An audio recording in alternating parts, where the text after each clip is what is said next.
ವಿಧಿಯ ಕ್ರೂರಾಟಕ್ಕೆ ಇಂದು 1.5 ವರ್ಷದ ಕಂದಮ್ಮ ಬಲಿಯಾಗಿದೆ. ಮಗುವಿನ ನಗುವಿನಿಂದ ಕಂಗೊಳಿಸುತ್ತಿದ್ದಂತಹ ಮನೆ ಇಂದು ಮೌನವಾಗಿದೆ. ಈ ದಾರುಣ ಘಟನೆ ನಡೆದಿರೋದು ಉಡುಪಿಯ ಬ್ರಹ್ಮಾವರದ ಏರೆಂಜೆಯಲ್ಲಿ. ಇಂದು ಏರೆಂಜೆಯಲ್ಲಿ ಕಣ್ಣೀರಿನ ಕೋಡಿ ತುಂಬಿದೆ ಅಂತಲೇ ಹೇಳ್ಬೋದು. ಹೌದು, ತಾಯಿಯ ಎದುರಲ್ಲೇ ಕೊನೆಯುಸಿರನ್ನು ಎಳೆದಿದೆ 1.5 ವರ್ಷದ ಕಂದಮ್ಮ. ನೀವೇನು ನೋಡ್ತಾ ಇದ್ದೀರಾ ವಿಡಿಯೋದಲ್ಲಿ, ಈ ಮಗು ಇವತ್ತು ಇನ್ನಿಲ್ಲ. ಹೌದು, ಇಡೀ ಕರಾವಳಿಯನ್ನೇ ಕಣ್ಣೀರಿನಲ್ಲಿ ಮುಳುಗಿಸುವಂತಹ ಅತ್ಯಂತ ಹೃದಯ ವಿದ್ರಾವಕ ಘಟನೆಯೊಂದು ಸಂಭವಿಸಿದೆ. ತಾಯಿಯ ಕಂಕುಳಲ್ಲಿದ್ದಂತಹ 1.5 ವರ್ಷದ ಪುಟ್ಟ ಮಗುವಿನ ತಲೆಯ ಮೇಲೆ ತೆಂಗಿನಕಾಯಿ ಬಿದ್ದು ಮಗು ಸಾವನ್ನಪ್ಪಿದೆ. ಕ್ಷಣಾರ್ಧದಲ್ಲಿ ಸಂಭವಿಸಿದ ಈ ದುರಂತ ಇಡೀ ಗ್ರಾಮವನ್ನೇ ಶೋಕ ಸಾಗರದಲ್ಲಿ ಮುಳುಗಿಸಿದ್ದು, ಮಗುವನ್ನು ಕಳೆದುಕೊಂಡ ಕುಟುಂಬದ ಆಕ್ರಂದನ ಮುಗಿಲು ಮುಟ್ಟಿದೆ ಅಂತಲೇ ಹೇಳ್ಬೋದು. ಬ್ರಹ್ಮಾವರದಲ್ಲಿ ಫಾಸ್ಟ್ ಫುಡ್ ಕ್ಯಾಂಟೀನ್ ನಡೆಸಿದಂತಹ ಪ್ರಶಾಂತ್ ಪೂಜಾರಿ ಮತ್ತು ಸುಚಿತ್ರಾ ಪೂಜಾರಿ ದಂಪತಿಯ ಪುತ್ರ ದಕ್ಷ. ಈ ಮಗುವಿಗೆ 1.5 ವರ್ಷ.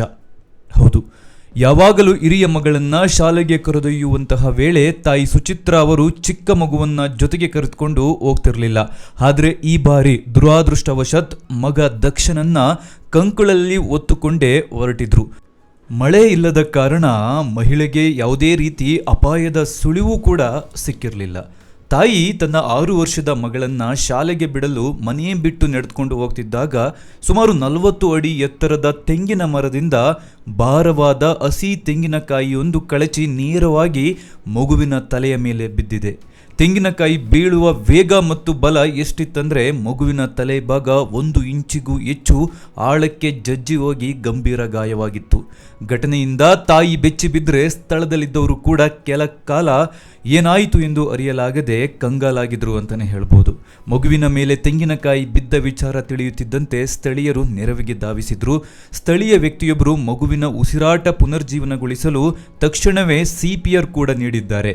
ಬಳಿಕ ಮಗುವನ್ನ ತುರ್ತಾಗಿ ಮಣಿಪಾಲ್ ಆಸ್ಪತ್ರೆಗೆ ದಾಖಲಿಸಿದ್ರು.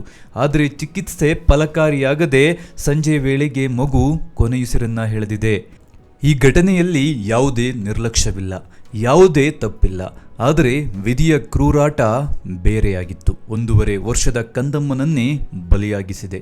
ಮಗುವಿನ ನಗುವಿನಿಂದ ಕಂಗೊಳಿಸುತ್ತಿದ್ದಂತಹ ಮನೆ ಇಂದು ಮೌನವಾಗಿ ಬಿಟ್ಟಿದೆ.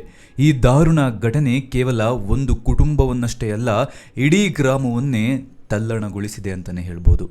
ಸ್ನೇಹಿತರೆ, ಈ ವಿಚಾರಕ್ಕೆ ಸಂಬಂಧಪಟ್ಟಂತೆ ನಿಮ್ಮ ಒಂದು ಅಭಿಪ್ರಾಯ ಏನು?